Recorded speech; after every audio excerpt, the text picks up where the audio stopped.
Hello everyone. In this video, we will try to understand section 2 of the भारतीय न्याय संहिता 2023. इसकी line जो है टाइटल से क्लियर है कि डेफिनेशंस कुछ वर्ड हैं उसकी डेफिनेशन इसमें दी गई होगी। उसके बाद अगली जो लाइन है in this Samhita unless the context otherwise requires, ये कह रहा है, इसका तात्पर्य ये है कि इस संहिता में इन वर्ड्स की ये मीनिंग होंगे जब तक कि इसके विपरीत कहीं कुछ ना दिख जाए। ठीक है, या तो जब तक ये कॉन्ट्ररी ना कर दे कि जहां पर कुछ समझने की जरूरत है इन वर्ड्स को लेके वहां पर ये नहीं समझा जा सकता, वहां पर इसका ये मीनिंग नहीं लिया जा सकता। तो वैसा जब तक कॉन्ट्ररी कुछ ना उत्पन्न हो जाए तब तक जनरली सामान्य तौर पे इन वर्ड्स के ये मीनिंग होंगे। ठीक है, this is what first line says. Now it start with subsection 1। It says act. Act क्या है? Act denotes as well a series of acts as a single act. यानी कि ये कह रहा है कि कोई भी एक्ट, कोई भी कार्य, वो चाहे एक बार हुआ हो तो भी एक्ट है, एक से ज्यादा बार हुआ हो तो भी एक्ट है। फॉर एग्जाम्पल, मैंने किसी को एक डंडा मारा, एक्ट हुआ। मैंने उसी व्यक्ति को एक एक करके 10 डंडे मार दिए, एक दो। फॉर एग्जाम्पल, मैंने एक डंडा मारा, एक एक्ट हुआ। उसी व्यक्ति को मैंने 10 डंडे मारे, एक दो तीन चार पाँच छः सात आठ नौ 10। तो ये जो 10 की सीरीज थी ये भी एक एक्ट है। ठीक है, तो चाहे एक एक्ट हो वो भी एक माना जाएगा, सीरीज है एक्ट की उसे भी एक काउंट किया जाएगा। फॉर एग्जाम्पल, एक मर्डर हुआ, एक एक्ट है। 3 मर्डर हुए, तीन व्यक्तियों के मर्डर किए तो वो भी एक एक्ट ही काउंट होगा। This is what act here act means. Act denotes as well a series of acts as a single act। कि एक्ट भले ही यहाँ पे सिंगुलर वर्ड लिखा हो, एक्ट्स ना लिखा हो, लेकिन ये रिप्रेजेंट करता है सीरीज ऑफ एक्ट को भी लेके और उसको रिप्रेजेंट करके सिंगल एक्ट समझा जा सकता है। ठीक है, this is what subsection 1 is saying. Now subsection 2, animal. Animal means any living creature other than a human being. किसी भी इंसान को छोड़ के कोई भी लिविंग क्रिएचर है, कोई भी जीवित व्यक्ति है, उसको एनिमल माना जाएगा। Now third, child. Child means any person below the age of 18 years. 18 साल से कम उम्र का कोई व्यक्ति है उसे चाइल्ड माना जाएगा, यानी कि बच्चा माना जाएगा। Fourth, counterfeit. A person is said to counterfeit. Counterfeit basically होता है जाली, नकली। So a person is said to counterfeit, कोई व्यक्ति ये माना जाएगा कि उसने काउंटरफीट किया है। Who causes one thing to resemble another thing, intending by means of that resemblance to practise deception और knowing it to be likely that deception will thereby be practise. कोई भी व्यक्ति जालसाज वाले एक्ट में इन्वॉल्व तब माना जाएगा जब वो उससे उसमें पार्टिसिपेट करता है या फिर ऐसा कोई एक्ट करता है, ऐसा कोई चीज बनाता है जो एक्चुअल में एग्जिस्ट करती हो, जो एक्चुअल में ओरिजिनल हो, और उसकी कॉपी बनाने की कोई कोशिश करता है ये जानते हुए कि उस कॉपी का यूज होने वाला है, तो उसको काउंटरफीट कहते हैं। उसको, उस व्यक्ति को काउंटरफीटर कह सकते हैं और उस एक्ट को काउंटरफीट कहते हैं। तो यहाँ पे फिलहाल तो काउंटरफीट का ही डेफिनेशन दिया गया है कि काउंटरफीट क्या है, जालसाजी क्या है। तो कोई भी व्यक्ति जानबूझकर किसी भी चीज का कॉपी बनाने की कोशिश करता है इस इंटेंशन से कि दूसरे व्यक्ति को इससे घाटा हो और उसको इसका फायदा हो। दूसरे व्यक्ति को घाटे से इसका कोई लेना देना नहीं है, हो या ना हो, लेकिन इसका फायदा हो। और ये जानते हुए कि वो चीज यूज में आने वाली है, ये जानते हुए कि वो चीज नकली है, वो उसको यूज करता है। वैसी परिस्थिति में वो जो चीज है वो काउंटरफीट होती है। Explanation, it is not essential to counterfeiting that the imitation should be exact. ये अनिवार्य नहीं है, ये जरूरी नहीं है कि जिस चीज की कॉपी की गई हो वो हूबहू सेम दिखती हो। ठीक है, इमिटेशन मीन्स सेम दिखना है यहाँ पर। तो वो दोनों चीज सेम दिखती है ऐसा जरूरी नहीं है। उसने मिलता जुलता भी कुछ बनाया तो उसको भी काउंटरफीट में काउंट किया जा सकता है। Then we have explanation 2।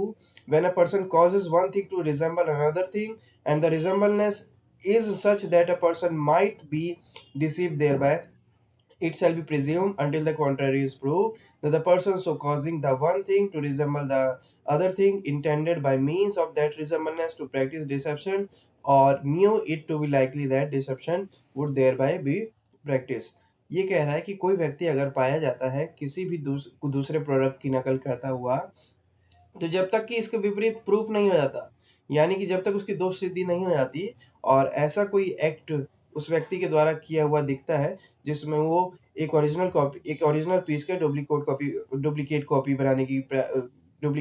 बनाने का प्रयास कर रहा होता है, तो वैसी परिस्थिति में ये मान लिया जाएगा कि उसने काउंटरफीट करने का प्रयास किया और उसने उस चीज़ की नकल उतारने की कोशिश की।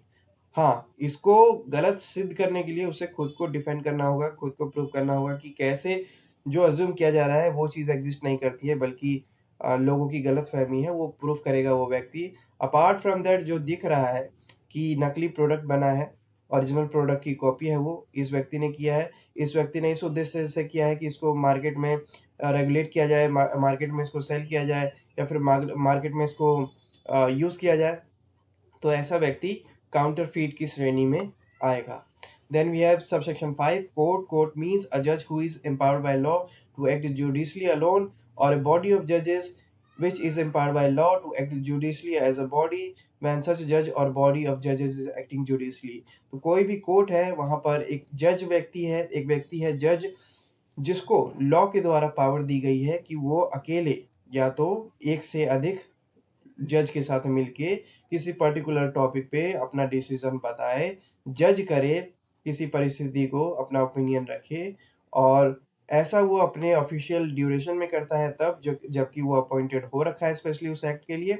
और जब वो ऐसी चीज़ प्रैक्टिस कोई करता है, जब वो किसी केस को जज कर रहा होता है ऑफिशियल ड्यूरेशन में और वो जहाँ पर स्थित होता है, चाहे वो अकेले हों या एक से अधिक हों, उस जगह को कोर्ट कहते हैं। ठीक है, this is what subsection 5 is saying. Now subsection 6, death means the death of a human being unless the contrary appears from the context. Death का जनरल मीनिंग ये रखा जाएगा कि किसी इंसान की मृत्यु मृत्यु की यहाँ पे डेथ है, डेथ मतलब मृत्यु, तो मृत्यु का तात्पर्य ये होगा कि किसी इंसान का मृत्यु जब तक कि इसके विपरीत कुछ ना शो हो जाए। अब जानवर की भी मृत्यु हो सकती है, लेकिन जनरली जहाँ पर डेथ लिखा होगा तो माना जाएगा कि इंसान की मृत्यु।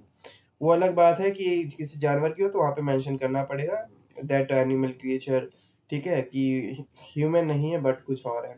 Then we have 7 dishonestly means, ये लाइट बहुत लग रही है आंखों पे, इसको थोड़ी देर के लिए बंद करो। Dishonestly means doing anything with intention of causing wrongful gain to one person or wrongful loss to another person. कोई भी ऐसा एक्ट करना इस उद्देश्य से कि दूसरे व्यक्ति को क्षति पहुंचे, किसी प्रकार का नुकसान पहुंचे, किसी प्रकार का उसको घाटा हो किसी दूसरे व्यक्ति को, उस वैसा उद्देश्य रखना, उस उद्देश्य रखने के उद्देश्य को डिसऑनेस्टली कहेंगे। वैसा कोई माइंडसेट वैसा किसी व्यक्ति का होता है तो that is counted as dishonestly, that is counted as dishonesty. This is what subsection 7 is trying to say.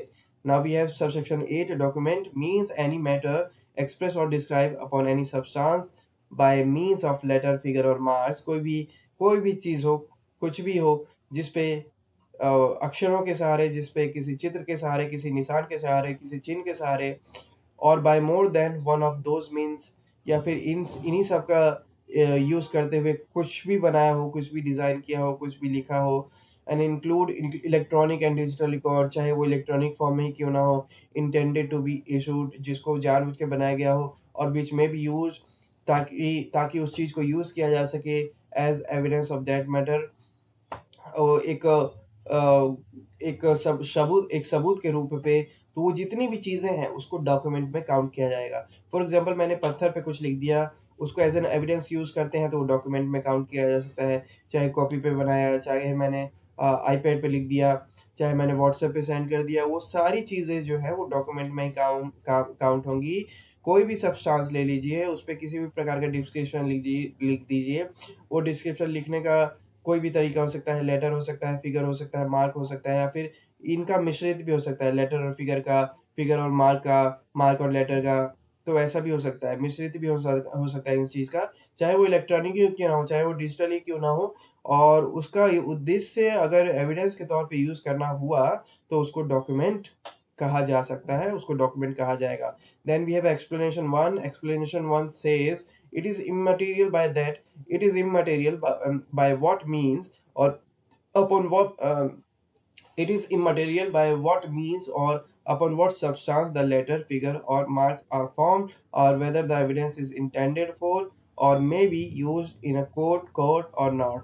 इससे फर्क नहीं पड़ता कि वो लेटर, फिगर या मार्क जो भी जहाँ पे भी लिखा है वो किस चीज़ पे लिखा है, किसी भी चीज़ पे लिखा हो डजेंट मैटर, उससे उतना इम्पोर्टेंस नहीं, उससे फर्क नहीं पड़ता क्या लिखा है, उससे ज़्यादा इम्पोर्टेंस, उससे ज़्यादा फर्क पड़ता है और उसको एविडेंस के तौर पे यूज़ किया जा रहा है या नहीं किया जा रहा है, कोर्ट के द्वारा उसको यूज़ किया जाएगा या नहीं किया जाएगा, उससे भी फ़र्क नहीं पड़ेगा, लेकिन लिखा क्या है उससे फ़र्क पड़ेगा, कहाँ लिखा है उससे भी फ़र्क नहीं पड़ेगा। This is what its explanation 1 is saying.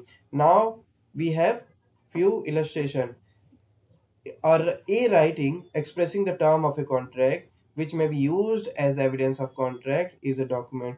a जो व्यक्ति है वो अपने टर्म्स मेंशन करता है कॉन्ट्रैक्ट से रिलेटेड और वो जो टर्म है वो एज एन एविडेंस, वो कॉन्ट्रैक्ट जो फॉर्म होगा वो contract as an evidence use करना चाहता है। तो वो जो टर्म्स के द्वारा एक कॉन्ट्रैक्ट का निर्माण किया गया है ए के द्वारा, वो एक डॉक्यूमेंट बन गया, वो एक डॉक्यूमेंट में काउंट होगा, उसका काउंट एक डॉक्यूमेंट में होगा। Then we have B, a cheque upon a banker is a document.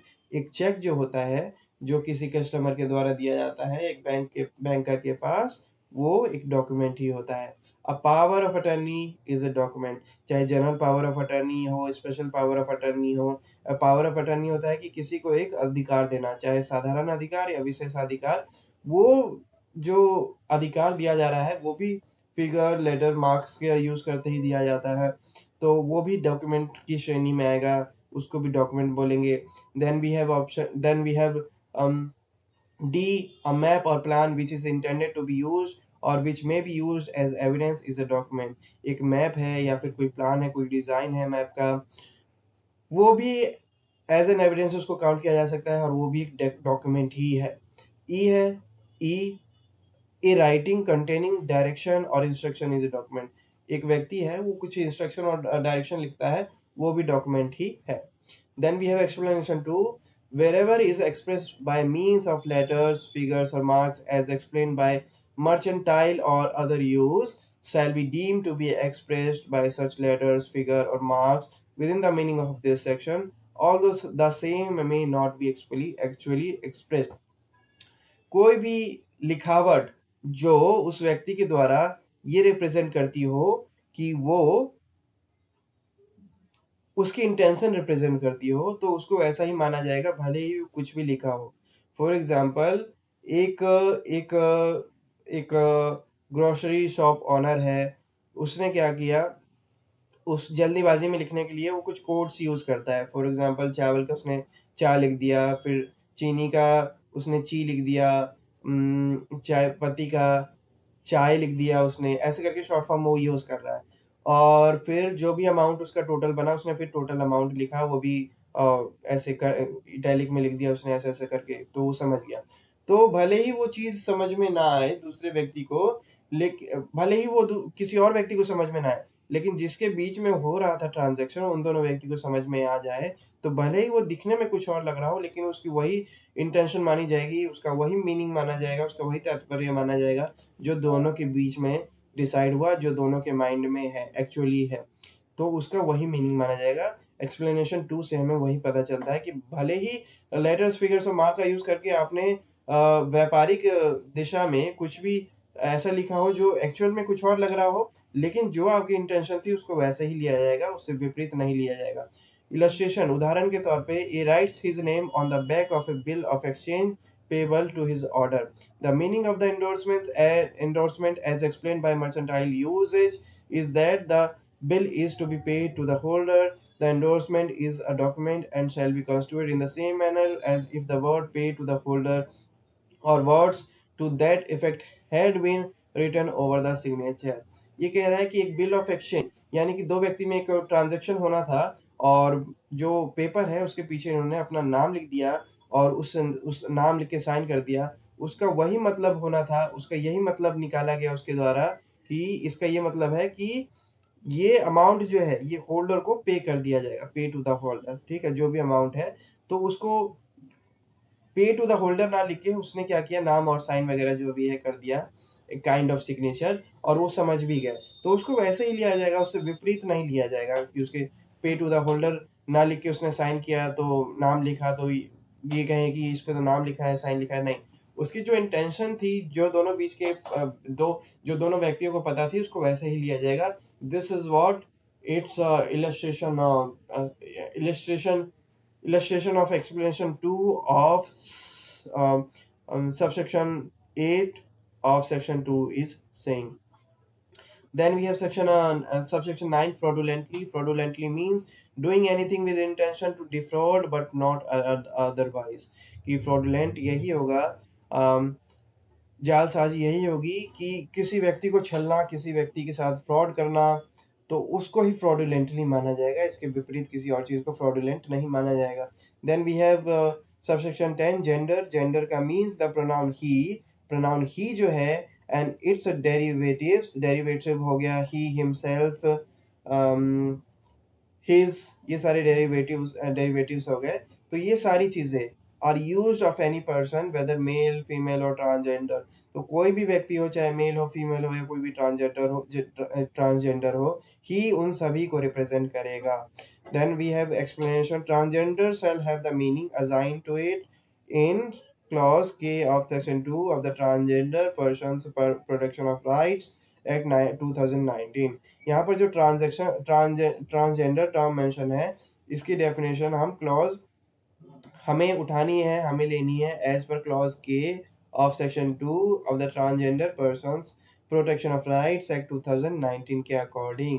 तो यहाँ पर उसकी डेफिनेशन मेंशन है ट्रांसजेंडर की, और हमें उसी वाले ट्रांसजेंडर की डेफिनेशन लेनी है, हमें वही ट्रांसजेंडर को वैसे ही समझना है। तो भले ही कोई भी व्यक्ति हो, चाहे मेल हो फीमेल हो या कोई ट्रांसजेंडर हो, अगर ही लिखा गया है तो वो सभी को रिप्रेजेंट करेगा, स्पेशली शी लिखने की जरूरत नहीं है। Then we have subsection 11, good faith. What is good faith? Nothing is said to be done or believed in good faith which is done or believed without due care and intention. इसमें negative definition है good faith की, कि good faith क्या होगा। Good faith कोई भी ऐसी चीज जो संभल के ना की गई हो, जिसको सावधानी से ना किया गया हो, तो उसको गुड फेथ नहीं माना जाएगा। और उसके अलावा जितनी, एक सेकेंड कंटिन्यू करें, I hope I am audible. And gender तक हो गया था, एक्सप्लेनेशन भी समझा दिया था मैंने। Then we have 11, good faith, जिसमें मैंने बताया था कि नेगेटिव डेफिनेशन मेंशन है कि अगर कोई भी चीज़ सावधानी से नहीं की गई, एक अवेयर वे में नहीं की गई, ठीक है, फुल्ली कॉन्शियस वे में नहीं की गई, थोड़ी सी भी लापरवाही दिखाई गई, तो वहाँ पे मान लिया जाएगा कि गुड फेथ नहीं था। अपार्ट फ्रॉम दैट, अगर कोई भी चीज़ with due care and with due attention की जाती है, सो तब माना जाएगा कि उस व्यक्ति का गुड फेथ था, यानी कि एक सही व्हाट कैन वी से, एक सही उद्देश्य रहा हो, और मेलाफाइड इंटेंशन ना रहा हो, ठीक है, कि बुरी व्हाट वी कॉल इंटेंशन, बुरा, सर्च कर लेता हूँ, बुरी इच्छा ना रही हो बेसिकली, हाँ वो चल जाएगा, बुरी इच्छा ना रही हो। So this is what good faith means here, negative definition है। Then we have, wait a minute, track me, hi Tiny, track me, okay. Then we have subsection 12, government means central government और state government, दो ही type के government को ये recognition दे रहा है, यानी कि पहचान पा रहा है, जिसमें से सबसे पहला है ये सेंट्रल गवर्नमेंट और दूसरा है स्टेट गवर्नमेंट। इसके अलावा ये एमसीडी हो गया, म्यूनिसिपल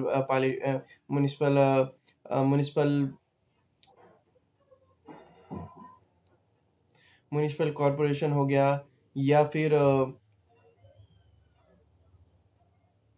लोकल गवर्नमेंट को क्या कहते हैं, ग्राम पंचायत हो गया, तो उन सबको रिकॉग्निशन नहीं दे रहा है ये दो ही टाइप के गवर्नमेंट को रिकॉग्निशन दे रहा है, जिसमें से सबसे पहला है सेंट्रल गवर्नमेंट और उसके अलावा state government. This is what government means when we will see the term government in this Samhita. then we have subsection 13 that talks about harbor क्या है, किसी को शरण देना। अब ये बता रहा है कि हार्बर में क्या क्या इंक्लूड होगा, किसी को शरण देने में क्या क्या इंक्लूड होगा।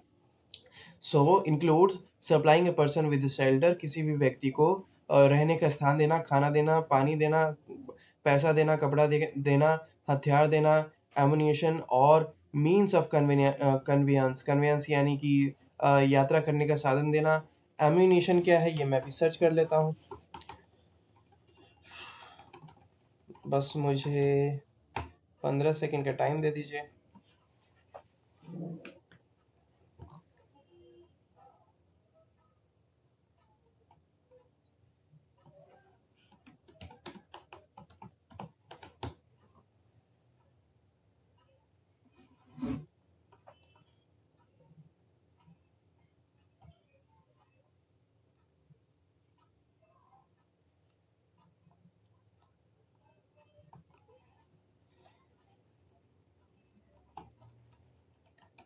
एम्यूनिशन, एम्यूनिशन मीन्स गोला बारूद। ओके, सो ये गोला बारूद या फिर ट्रैवल करने के लिए कोई ट्रांसपोर्ट देना, अरेंज करवा देना कोई भी वाहन।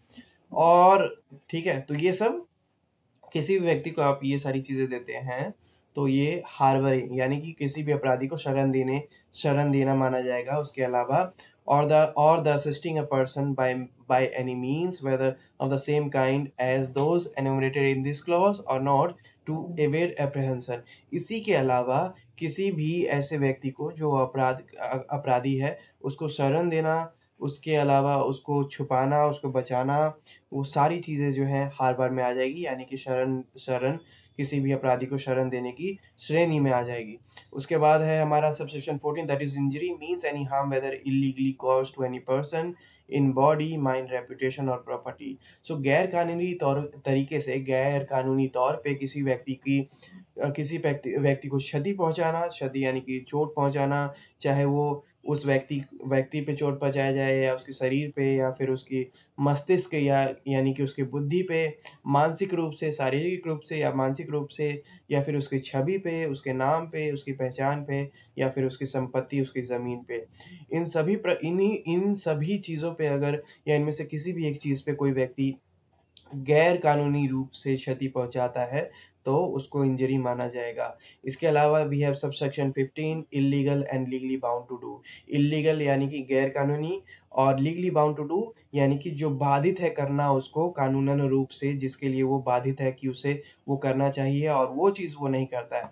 तो बेसिकली हिंदी में तो ये मीनिंग है, बाकी इसकी डेफिनेशन देखते हैं। द वर्ड इल्लीगल जो शब्द है illegal is applicable to everything, ये हर चीज़ पे एप्लीकेबल है which is an offense और which is prohibited by law।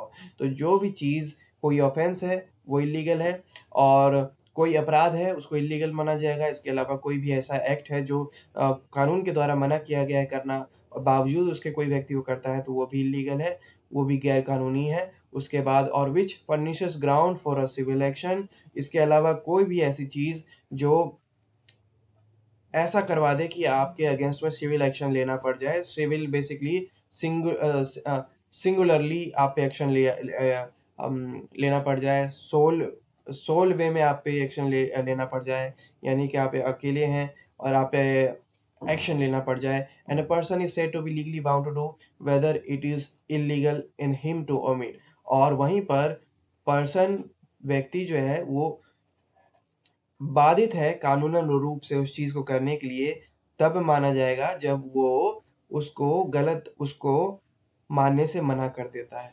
तो जब वो मना कर देता है किसी भी ऐसे चीज़ को करने से जो कि कानूनन रूप से उसको करना है, तो ये breach of legally bound to do हो जाएगा, यानी कि इसका उल्लंघन हो जाएगा क्योंकि उसको वो चीज़ फ़ॉलो करनी थी, उसने नहीं किया तो वो चीज़ हो जाएगी फिर इल्लीगल। ठीक है? तो वो गैर कानूनी हो जाएगी। जो चीज़ आपको करने के लिए कहा गया है सरकार ने कानून ने, आप उसका विपरीत करो तो वो तो गैर कानूनी हो गया ना।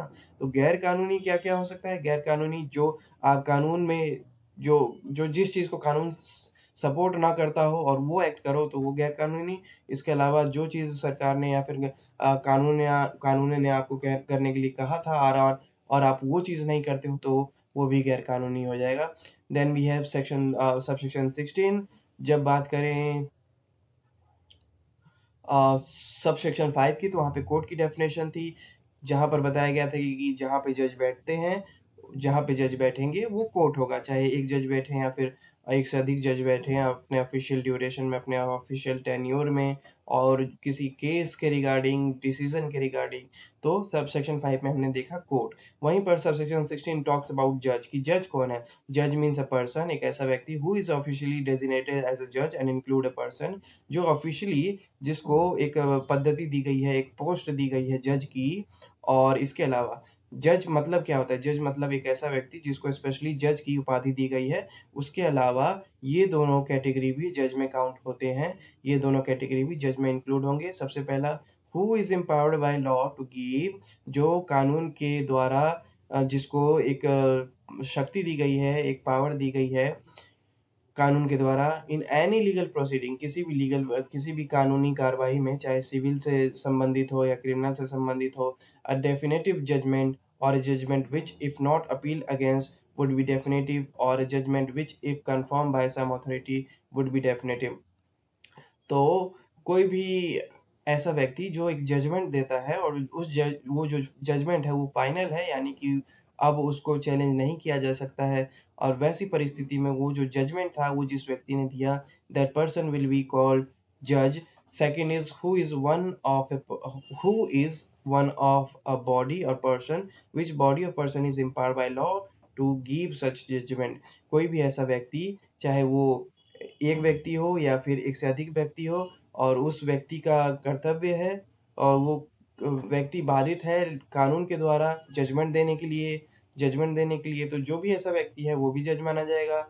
उसके अलावा जो भी ऐसा व्यक्ति है जो किसी प्रोसीडिंग में, सिविल मैटर हो या क्रिमिनल मैटर हो, एक डेफिनेटिव जजमेंट लिखता है, देता है, और वो उसको एक्सेप्टेबल, वो जो जजमेंट है वो एक्सेप्टेबल है, वो लीगल है, माननीय है, सम्माननीय है, और उसको फॉलो भी करना है, और उसको कोई उसको ब्रीच नहीं कर सकता, उसको फॉलो करना मैंडेटरी है। तो वैसा व्यक्ति जिसने ऐसा कोई जजमेंट दिया हो तो वो भी जज है।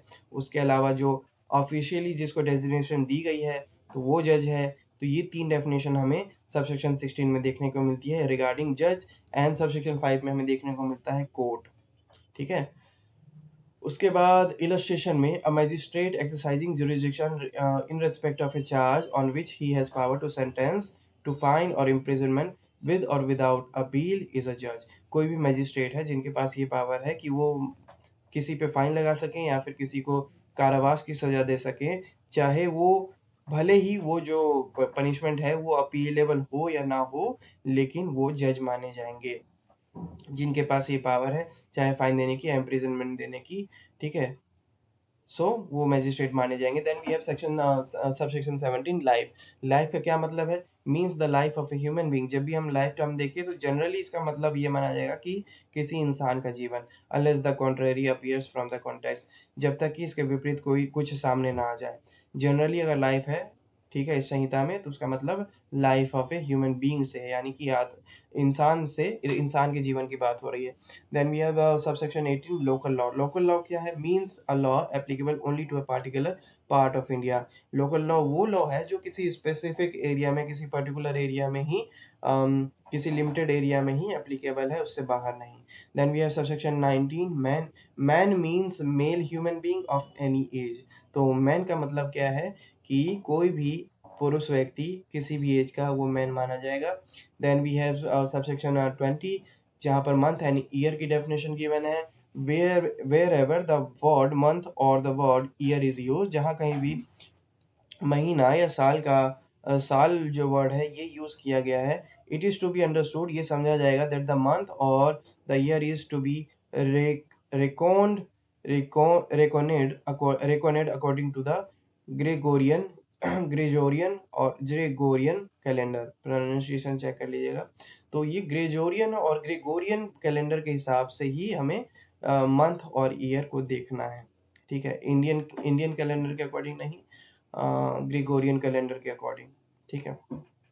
देन वी हैव सबसेक्शन 21 जिसमें बात हो रही है movable property. Movable property generally वो प्रॉपर्टी होती है जिसको एक जगह से दूसरी जगह इजीली उठा के ले जाया जा सके, that property will be called movable property, यानी कि ऐसी प्रॉपर्टी जिसे एक जगह से दूसरी जगह ले जाया जा सकता है। अब इसमें डायरेक्ट डेफिनेशन नहीं है, लेकिन ये कह रहा है कि इंक्लूड, यानी कि मूवेबल प्रॉपर्टी में ये सारी चीज़ें भी इंक्लूड होंगी। कौन कौन सी? Include property of every description, किसी भी डिस्क्रिप्शन का, किसी भी डिस्क्रिप्शन को हिंदी में क्या कहते हैं? किसी भी विशेषताएं, पहचान, डिस्क्रिप्शन, विवरण, किसी भी विवरण का कोई ऑब्जेक्ट है एक्सेप्ट लैंड, लैंड को छोड़ के, ज़मीन को छोड़ के, and things attach to the earth, उस ज़मीन को छोड़ के ज़मीन से जुड़ी हुई कोई चीज़ है, उस ज़मीन में कोई जुड़ी हुई चीज़ें हैं।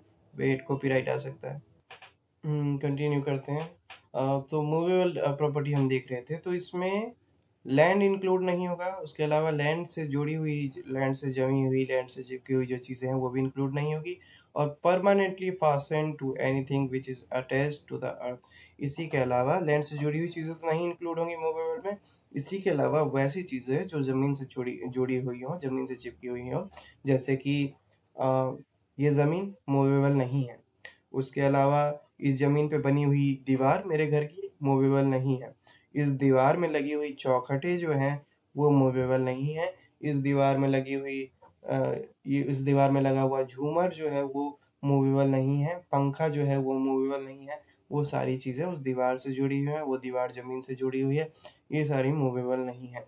उसी के अलावा मेरा फ़ोन मूवेबल है, मेरा केटल पानी का मूवेबल है, ग्लास मूवेबल है, ये लैपटॉप, ये टैब, ये लाइट्स, ये बुक्स, ये मूवेबल है। तो इनडायरेक्ट डेफिनेशन है मूवेबल की। और कितने डेफिनेशन है यार इसमें? इसमें तो बहुत डेफिनेशन है। 39 है। हमने कितना किया है अभी तक? ऑलमोस्ट 40 ना। और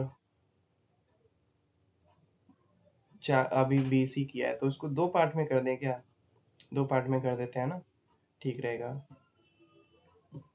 इसको यहीं क्लोज करते हैं, आधा घंटा हो गया क्योंकि